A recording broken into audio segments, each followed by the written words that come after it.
बहुत समय पहले की बात है। रामपुर गांव में नैना अपने भाई रोहन और अपनी माँ सुशीला के साथ खुशी खुशी रहती थी। नैना के पिता का निधन हो गया था। उसके बाद रोहन ने पूरे घर का खर्चा उठा रखा था। नैना का भाई टैक्सी ड्राइवर था और उसकी माँ घर में रहकर ही काम करती थी। ऐसे ही दिन बीत रहे थे।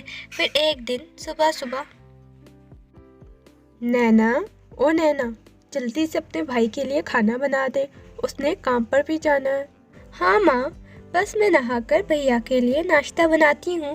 भैया तो अभी सो रहे हैं। अब क्या करे बेचारा, रात दिन टैक्सी चलाता है, तब जाकर इस घर का खर्चा पूरा होता है। थोड़ी देर बाद नैना का भाई जाग जाता है। माँ, ओ माँ, जल्दी से पानी गर्म कर दो, मुझे 1 घंटे में रेलवे स्टेशन भी जाना है। 1 घंटे में ट्रेन आ जाएगी, वहाँ पर बहुत सारी सवारियाँ मिल जाएंगी। बेटा, मैंने पानी गर्म कर दिया है, जाकर नहा ले, तब तक नैना तेरे लिए नाश्ता बना देगी। माँ, तुम कितनी अच्छी हो, बिना बोले ही काम कर देती हो। अरे नहीं बेटा, तू भी तो दिन रात काम करता है। तेरे पिताजी के गुजर जाने के बाद तूने ही घर की सारी जिम्मेदारी संभाल रखी है।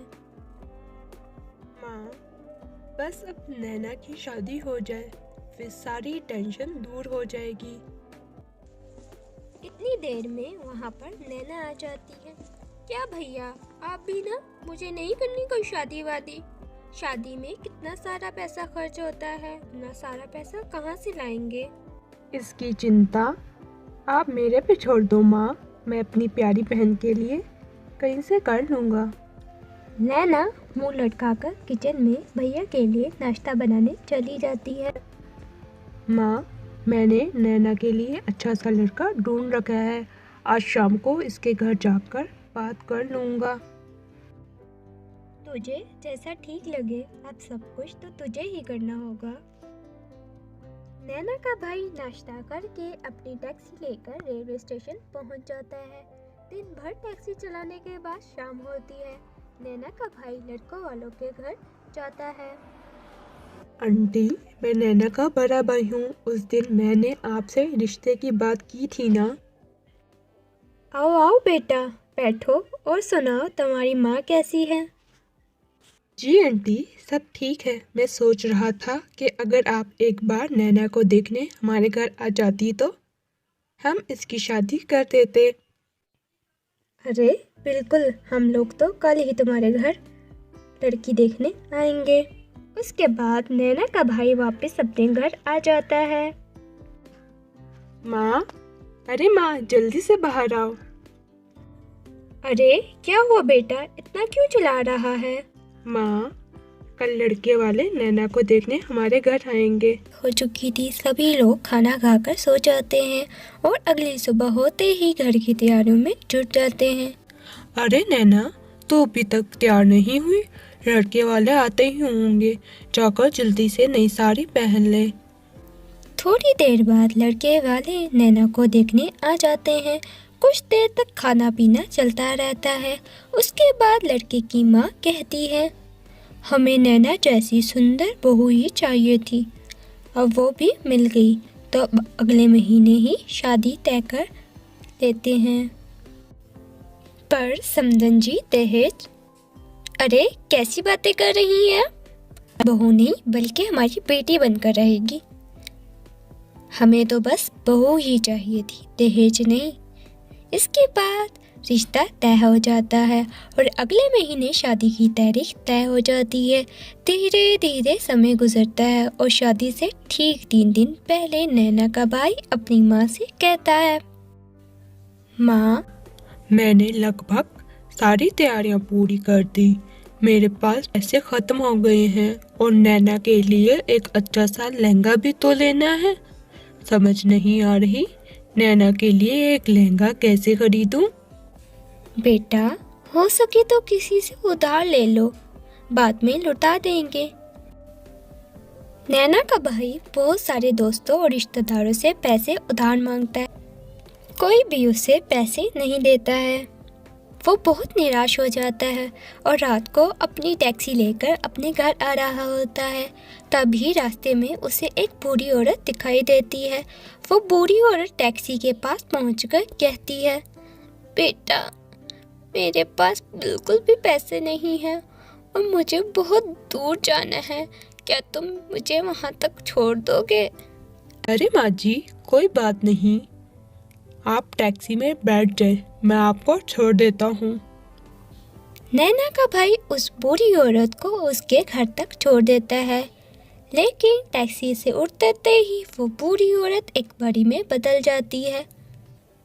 अरे, कौन हो आप? घबराओ मत, मैं एक परी हूँ। मैं इस रास्ते पर भेष बदलकर सभी लोगों की परीक्षा ले रही थी, लेकिन अलावा किसी ने भी मेरी मदद नहीं की।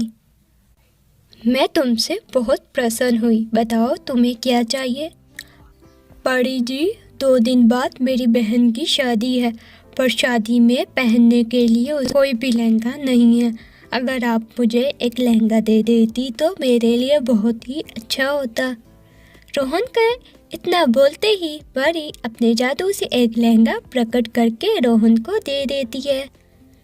ये एक जादुई लहंगा है, इससे पहनने वाली दुल्हन अपने आप बहुत सुंदर हो जाएगी और उसकी सारी गरीबी भी दूर हो जाएगी। इतना कहते ही परी वहाँ से गायब हो जाती है। नैना का भाई वो लहंगा लेकर घर आ जाता है और सारी बात अपनी माँ और नैना को बताता है। रोहन के मुंह से ये बातें सुनकर सभी लोग बहुत खुश होते हैं। शादी के दिन नैना वो लहंगा पहन लेती है। जादुई लहंगा पहनते ही नैना बहुत ज़्यादा सुंदर हो जाती है और हाथों में सोने की चूड़ियाँ आ जाती हैं और सारा घर बहुत सुंदर सज जाता है। जादुई लहंगे के कारण तरह तरह की मिठाइयाँ और पकवान प्रकट हो जाते हैं।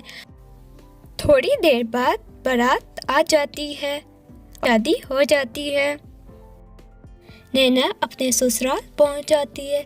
ससुराल में नैना को देखकर सभी लोग दंग रह जाते हैं, क्योंकि उससे ज़्यादा सुंदर दुल्हन और सुंदर लहंगा आज तक किसी ने नहीं देखा था। शादी के अगले दिन ससुराल में नैना उस जादुई लहंगे की मदद से बहुत ही स्वादिष्ट खाना बनाती है। वाह बेटा, इतना स्वादिष्ट खाना बनाया है, मैंने तक इतना स्वादिष्ट खाना कभी नहीं खाया। तुम्हारे हाथों में तो जादू है। उस दिन के बाद नैना उस जादुई लहंगे की मदद से घर का सारा काम आराम से करने लगती है। कुछ दिन ऐसे ही बीत जाते हैं और अब नैना ससुराल में सबकी लाडली बन गई थी, इसलिए नैना की जेठानी जलने लगी थी। एक दिन मौका लगते ही नैना की जेठानी नैना के कमरे में पहुंच जाती है। तो इसकी सभी साड़ी और सूट फाड़ देती हूँ, इसे मज़ा चखना ही होगा, सबकी लाडली बनती है ना। फिर सपना जैसे ही नैना की अलमारी खोलती है, उसे नैना का जादुई लहंगा दिखाई देता है। ये तो वही लहंगा है जो इसने अपनी शादी में पहना था। आज इसका खेल खत्म ही कर देती हूँ। नैना की जेठानी जैसे ही वो लहंगा उठाती है, उसे बहुत तेज करने लगता है। वो तुरंत उस लहंगे को फेंक देती है और वहाँ से भाग जाती है। इसके बाद वो कभी भी नैना के कमरे में जाने की हिम्मत नहीं करती। जादुई लहंगे की मदद से नैना खुशी खुशी अपनी ज़िंदगी बिताती है। तो दोस्तों, कैसी लगी हमारी स्टोरी?